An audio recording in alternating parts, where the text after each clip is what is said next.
Test start.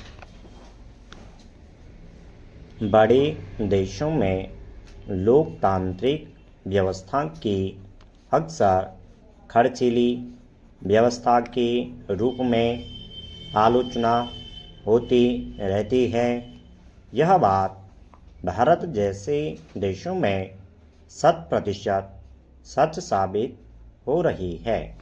यहाँ कुछ एक महीनों को छोड़ दिया जाए तो कहीं न कहीं चुनाव होते रहते हैं। ऐसे में जितना धन व्यय होता है उतना विकास कार्यों में खर्च हो तो देश की सूरत और सीरत दोनों ही चमक जाएगी। चुनाव के दौरान समय की भी बहुत बर्बादी होती है।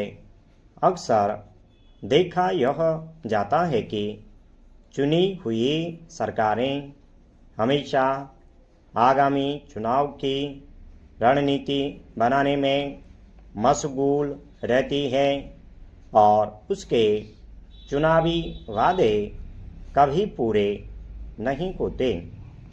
अगर यह व्यवस्था शुरू हो जाती है तो एक हद तक भ्रष्टाचार पर अंकुश भी लगेगा। प्रधानमंत्री नरेंद्र मोदी भी कई बार देश एक साथ चुनाव कराने की वकालत कर चुके हैं। मौजूदा समय में इसको लेकर देश में तरह तरह के चर्चाएं हो रही है।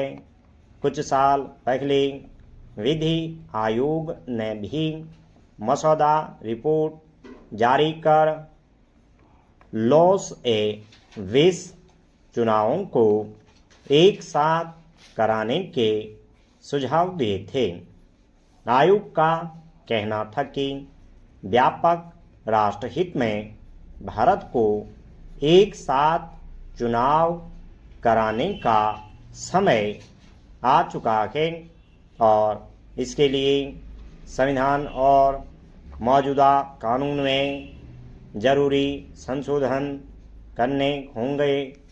मेरा मानना है कि सभी राजनीतिक दलों को एक साथ बैठकर इस दिशा में राय मशविरा करना चाहिए।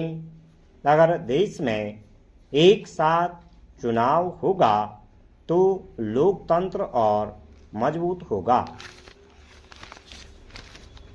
कार्य करने की क्षमता को योग्यता कहते हैं। यह सभी जीवों में किसी न किसी रूप में अवश्य विद्यमान रहती है।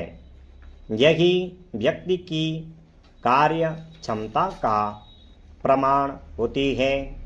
विविध शैक्षिक संस्थानों के माध्यम से इसे अर्जित और विस्तारित किया जा सकता है।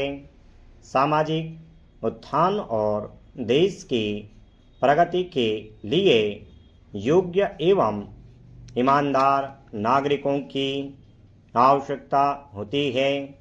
इस हेतु उत्कृष्ट शैक्षणिक योजना का क्रियान्वयन आवश्यक है। शिक्षा व्यक्ति में गुणवत्ता का आधान कर योग्यता का निर्धारण करती है। पारिवारिक पृष्ठभूमि उसे मजबूत आधार प्रदान करती है। बच्चे में इसके प्रकटीकरण का आभास सर्वप्रथम माता पिता को होता है। वहीं उसकी योग्यता को परख कर तदनुरूप उत्तरदायित्व सौंपने के लिए उत्तरदायी होते हैं।